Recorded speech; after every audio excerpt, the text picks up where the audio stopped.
What is up, you guys, and welcome to the Chosen League podcast, where Fire Sports content is the name of the game. I'm your host, Devin. Make sure you guys like, comment, subscribe, hit that notification bell so you can be notified every time I upload an episode. Watch this episode all the way to the end because I don't want you guys missing out what I have in store for you today. So, as we know, the Lakers traded D'Angelo Russell, Maxwell Lewis, and three second-round picks to the Nets for Dorian Finney-Smith and Shake Milton. Honestly, this trade needed to happen because D'Lo wasn't the guy that they needed at this point. D'Lo is like, as we know, his time with the Lakers, he's streaky, and I think for him returning to Brooklyn, playing with Ben Simmons, playing with Cam Thomas, Zaire Williamson, Keon Johnson, Johnson, and Nick Claxton, he got something to work with. Plus, it takes pressure off of Ben Simmons being the guy. So Ben Simmons can really focus on like dishing the ball out to open teammates. He really doesn't have to focus on being the guy, being looked upon as the guy, trying to be like, hey, it's like 50 seconds in the fourth quarter and we down by 5 points. We need you to go out there and get us a bucket. D'Lo, a bucket getter. He gets buckets. We already know this.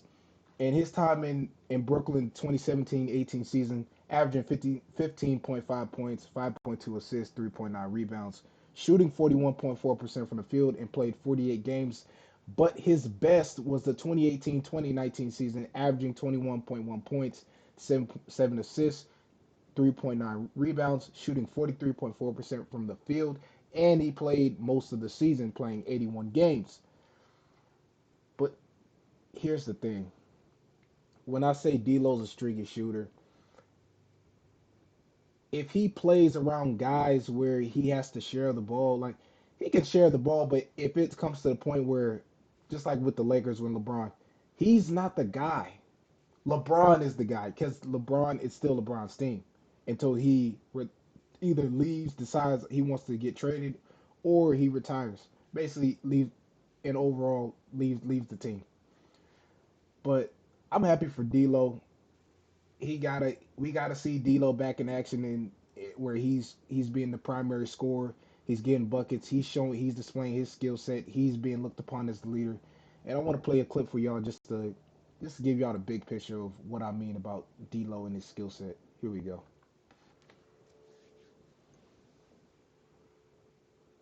Knocks it down.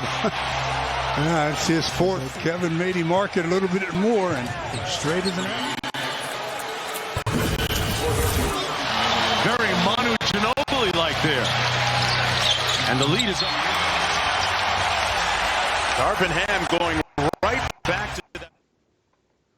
The no-look pass is crazy. That's some Magic Johnson right there. But this is what I'm talking about. D'Angelo Russell not afraid to shoot the ball in his defender's face. You seen he did it on Kevin Durant, talking about a guy with a big wingspan, 7 foot tall. He's not afraid to do it. But moving on to Shake Milton and Dorian Finney-Smith Jr. this year. Dorian Finney-Smith,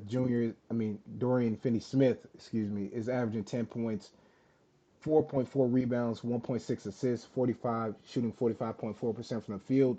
Shake Milton averaging 7.3 points, 1.9 rebounds, 2.3 assists, and shooting 46.6% from the field. And so with these two coming to the Lakers, understanding this is Showtime Lakers.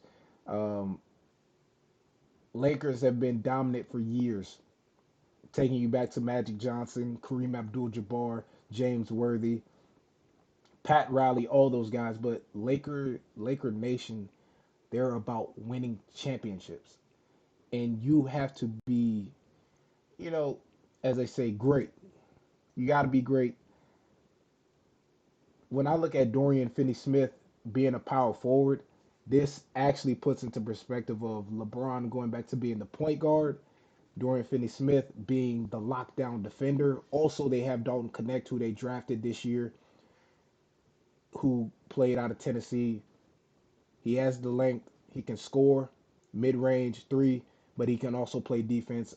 I look at Dalton Connect as an all-around defender because he can guard you in the paint and the perimeter. Dorian Finney-Smith, mostly a lockdown defender. Like wherever you're trying to go, you're not gonna go there. I'm gonna force you to go to your weak side and force you to shoot an uncomfortable shot, and I'm gonna be right there when you take that shot. So, looking at Dorian Finney-Smith Jr., I mean, it's a honestly, I feel like the Lakers have won, but let me know in the comment section. Question for discussion: who won this trade, Lakers or Nets? When I look at it, it's a win for. I'll put it like this: it's a win for the Lakers because you got rid of D'Lo, who is not really the guy that you really need. You need another guy who's a defender who can help Anthony Davis in the paint. Because Anthony Davis, we know he likes to, he likes to shoot every once in a while, but he likes to go to the post. He likes to back down his defender and work in the post. So now you have the point. You're at a point here where Anthony Davis doesn't have to pick up the slack defensively by himself. He actually has somebody that can help. Plus, it gives Rui Hachimura some time to rest, and they can rotate. Shake Milton being a guard, it helps out. So him and Austin Reeves could switch in and out. Gives Austin Reeves some time to rest, gets him going. And plus, LeBron, as we know, he can play the point guard position again until they find somebody who's a point guard. So and looking at the players for the Brooklyn Nets, like I said, D'Lo going back to Brooklyn, being there and playing there, he's gonna be there with guys like a Ben Simmons, Zaire Williams, who Zaire Williams was at the point, was with the Grizzlies and John Morant. They got Keon Johnson from the Spurs, Cameron Johnson, who was once with the Phoenix Suns at one time, Nick Claxton and Cam Thomas. So you got D'Lo as the guy. Like I said before, he's the guy. He's back to being the guy, back to being the primary scorer. Ben Simmons, he's probably safe at this point because, as we know, he was on the last year of his contract, so he had to at least try to do something. But now it puts him at ease because he doesn't have to be the guy, the go-to guy. So give it to D'Lo. Let D'Lo go to work. Let D'Lo be the primary scorer. Ben Simmons can be the guy who gets the ball to his teammates, or at certain times how Ben Simmons likes to cut to the basket on fast breaks. It could go either way, is what I'm saying. Either way it goes, Brooklyn got D'Lo again. Brooklyn, they know what to expect of D'Lo. Lakers are on the run to win a championship once again. LeBron is on the hunt to get his fifth championship, and the Lakers have finally decided to be like, you know what, this LeBron. Plus, he got his son, so he finna get a chip. He finna get a chip not only for him but for his son. So, and you got JJ Redick, and you got pieces around you to work with. So it makes sense. I'm credit to the Lakers for fixing that issue defensively.